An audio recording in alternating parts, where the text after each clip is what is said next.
असलामुअलैकुम जी, की हाल चाल है सारे दोस्तों का। उम्मीद है सारे दोस्त ठीक ठाक हुसन भालो सन। अज का व्लॉग जनाब करने स्टार्ट। इस टाइम मौजूद हैं अपने घर ते चलने आए अपनी ज़मीन कोल ते राह दी भी तुहानू सैर करवाने आए ते ज़मीन ते कोल जाके तुहानू विखाने आए कि लसन जिहड़ा साडा है उसनू गोडी मुकम्मल हो गई है या नहीं हुई। चलो विज़िट भी कर लेने ते नाल तुहानू कोई मज़ीद लसन के बारे डिस्कस करने कि इनू की खुराक देनी है और इस टाइम साडा लसन किहड़ी स्टेज ते खलोता है। ते आओ सारे तो पहले मोटरसाइकिल कट लवी तो उस तो बाद सफर नू स्टार्ट। जनाब तमूर शहजाद मोटरसाइकिल नू बाहर कट लिया है ते इस टाइम जनाब ये मोटरसाइकिल ते बैठा है। ऐ जनाब साडे पिंड दा बाजार ते इत्थों असीं आखिरी बाजार दे विच जा रहे हैं।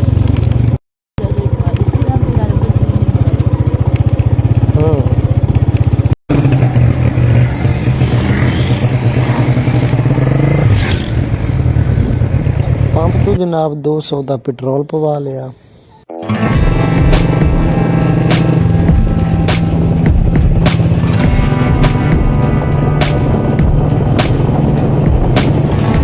ਇਹ जनाब साडे बाईपास ते लाल कोठी है जिहड़ी कि साडे बाईपास ते सब तो पहले बनी है। इस नू लाल मस्जिद भी आखदे ने, लाल मकबरा भी आखदे ने।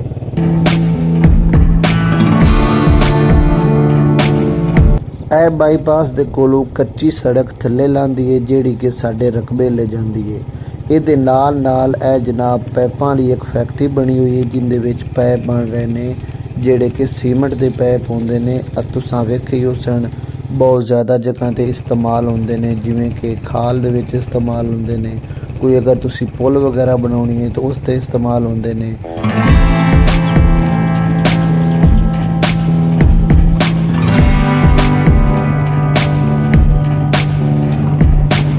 ਇਹ ਕੱਚੀ ਸੜਕ ਹੈ ਤੇ ਇਹਦੀ ਦੋਵਾਂ ਸਾਈਡਾਂ ਤੇ ਕਾਬਲੀ ਕਿੱਕਰ ਨੇ ਜਿਨ੍ਹਾਂ ਦੇ ਕੰਡੇ ਬਹੁਤ ਹੀ ਜ਼ਬਰਦਸਤ ਹੁੰਦੇ ਨੇ। ਅਗਰ ਇਹ ਕੰਡਾ ਲੱਗ ਜਾਵੇ ਤੇ ਜਨਾਬ ਜਿਹੜੀ ਜਗ੍ਹਾ ਤੇ ਲੱਗਦਾ ਹੈ ਉੱਥੋਂ ਖੂਨ ਨਿਕਲ ਆਉਂਦਾ ਹੈ, ਲੇਕਿਨ ਇਹ ਰਸਤਾ ਸੁਨਸਾਨ ਹੈ, ਦੋਵਾਂ ਸਾਈਡਾਂ ਤੇ ਕੰਡੇ ਨੇ।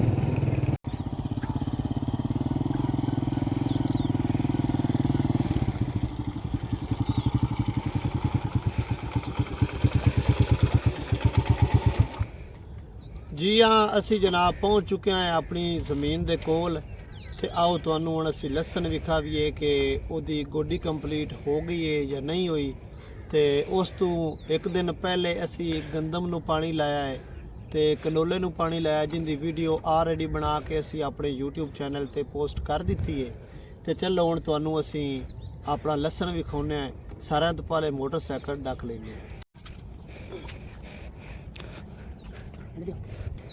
मोटरसाइकिल जनाब असी डक लिया तो साडे मोटरसाइकिल का लाक जिहड़ा वो इस जगह ते इत्थों असी जनाब थल्लों प्रेस करना है, ये लाक हो गया।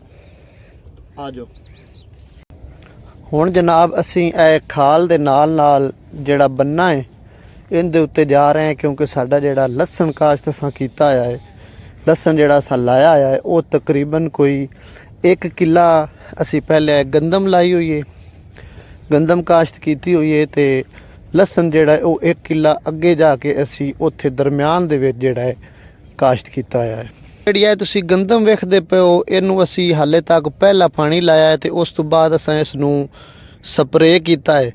तो इस टाइम तुहाडे सामने वेख लो कि ग्रोथ इहदी कितनी प्यारी हो रही है। इंशाअल्लाह जदों असी दूआ पानी लाउणा है उदों फिर तुहाडे नाल असी वीडियो शेयर करनी है।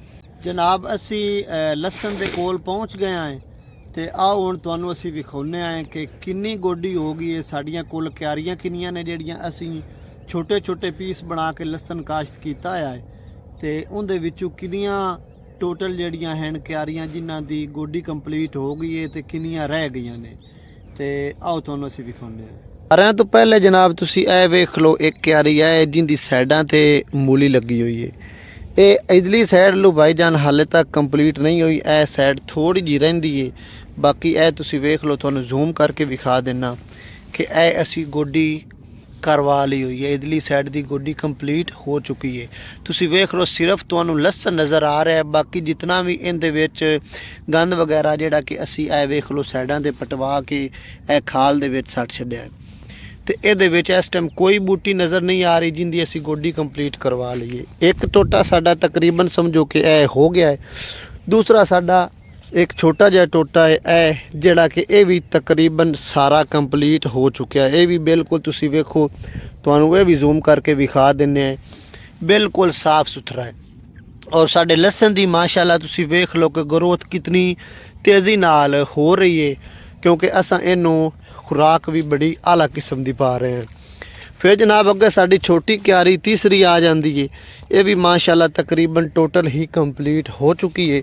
ਉਸ ਤੋਂ ਬਾਅਦ ਜਨਾਬ ਅੱਗੇ ਸਾਡੀ ਇੱਕ ਬਿਲਕੁਲ ਛੋਟੀ, ਇਸ ਤੋਂ ਵੀ ਅੱਧਾ ਪੀਸ ਜਿਹੜਾ ਹੈ ਉਹ ਇਹ ਆ ਜਾਂਦਾ ਹੈ, ਜਿਹੜਾ ਕਿ ਅਸਾਂ ਇਹਦੇ ਕਾਸ਼ਤ ਕੀਤਾ ਹੋਇਆ ਹੈ। ਇਹ ਵੇਖ ਲਓ ਤੁਸੀਂ, ਇਹ ਵੀ ਕੰਪਲੀਟ ਹੋ ਗਈ ਹੈ। ਉਸ ਤੋਂ ਬਾਅਦ ਜਨਾਬ ਇਹ ਇੱਕ ਟੋਟਾ ਹੈ, और तीसरा वो भी कंप्लीट हो गया है, तो यह भी कंप्लीट हो गया। इस तो बाद जनाब वो जो पहले नंबर वाला है ये थोड़ा जा एक साइड तो रहा है, बाकी तुसी वेखो कि इनकी भी माशाल्लाह बड़ी सोहने तरीके नाल सफाई हो गई है। यह तुसी वेख लो, मैं तुहानू जूम करके विखा देना कि जिहड़ा साडा लसन है वो माशाल्लाह बड़ा अच्छे तरीके नाल थल्ले साइड लू वेखो, तो फिर तुसी इहदा साइज़ भी चेक करो। माशाल्लाह बड़ा कमाल दा लसन साडा जिहड़ा है वो होया पिया। इधर जनाब मार तमूर एक मूली जिहड़ी है वो पट्टी है, जिंदी तुसी वेख रहे हो कि मूली साडी माशाल्लाह बड़ी कमाल दी है। इस तरह दियां साडियां इस साइडां ते जिन्नियां भी बनियां ने बहुत ज़्यादा, ए जनाब तमूर नूं पता ही है बहुत ज़्यादा मूलियां साडियां इहदे तो भी उन्हां दा साइज़ ज़्यादा हुंदा है, क्योंकि असी मूली भी काश्त कीती है ते इस नूं भी खुराक पूरी दित्ती है, जिंदा फ़ायदा तुहाडे सामने नज़र आ रहा है। अब असी गोंगलू जिहड़े हैं वो बीजे हुए ने, माशाल्लाह गोंगलू भी साडे ऐसता ऐसता बड़ी अच्छी ग्रोथ कर रहे हैं, जिहड़ा कि मैं तुहानू जूम करके गोंगलू भी विखा देना। ऐ तुसी वेख लो जनाब, गोंगलू तुहानू नज़र आ रहा है, एक ऐ इधर है। इस तरह करके काफ़ी सारे जिहड़े गोंगलू हैं वो भी चंगे तरीके नाल ग्रोथ कर रहे हैं। हुण जनाब लसन की खुराक की गल कर लवीए कि असी लसन नूं हुण तक किहड़ी खुराक पाई है। सब तो पहले जदों असां ज़मीन तैयार की है, असी अपने लसन नूं DAP खाद जिहड़ी है वो पाई है थल्ले। ज़मीन नूं मुड़ मुकम्मल तैयार कर लिया। ज़मीन नूं तैयार करन तो बाद इहदे जनाब छोटियां छोटियां क्यारियां बना लईआं। साडे नज़दीक ही मंडी है, उत्थों जाके असां बी ले आंदा। बी जनाब सानू मिलिया तकरीबन 500 रुपये 1 किलो। टोटल असी 30 किलो बीज लेके आए, उसनू अलहदा अलहदा किया, अलहदा अलहदा करके फिर जनाब असी अंदाजे नाल ही एक पौधे तो दूए पौधे का जिहड़ा फासला रखा वो तकरीबन असा रखा 3 तो 4 इंची का। दूसरे नंबर ते दरम्यानी जिहड़ी लैंड तो दूई लैंड का फासला असा रखा वो तकरीबन असा रखा 5 तो 6 इंच का। उस तो बाद जनाब असा ला के पानी ला दिता। पानी लावन तो बाद अगला काम जिहड़ा असा कीता, असी जनाब अली जिस इनकी जर्मीनेशन कंप्लीट हो गई, उस जनाब असी सिंगल सुपर दानेदार मोटा दाना जिहड़ा खाद दा हुंदा है उहदा छट्टा लाया। फिर जनाब असी नैक्सट पानी ते इस नूं नैट्रो वो जनाब अली असी पाई 1 बोरी 1 किले के हिसाब नाल। साडा तकरीबन 1 कनाल है तो असी वो अपनी 1 कनाल की एवरेज कट के उन्नी नैट्रो पा दी। हुण जनाब असी गोडी दूसरी कंप्लीट करवा लईए। दूसरी गोडी कंप्लीट हो गई, इनू 5-6 दिन असी बिल्कुल नहीं छेड़ना, कोई पानी नहीं लाना, इनू इवें पिया रहन देना है। जदों जनाब साडी नैक्सट पानी नहरी पानी की वारी आई, फिर जनाब असी इनू पावांगे मैग्नीशियम सल्फेट। मैग्नीशियम सल्फेट का की फायदा है वो इंशाल्लाह एक अलहदा तो वीडियो बनावांगे, जिहड़ा तुहानू पता लग जासी कि उनका की फायदा है और वो असी किस मकसद वास्ते पा रहे हैं। तो अज की वीडियो वास्ते इतना ही। इंशाल्लाह उम्मीद है कि तुहानू वीडियो बड़ी चंगी लगी। वीडियो नूं दुआं दोस्तां नाल शेयर कर दिओ ते इंशाल्लाह मिलने नैक्सट वीडियो विच। उतां ते सानू दिओ इजाज़त। अपना रखो ढेर सारा ख्याल, दुआवां दे विच रखो याद। अल्लाह हाफिज़।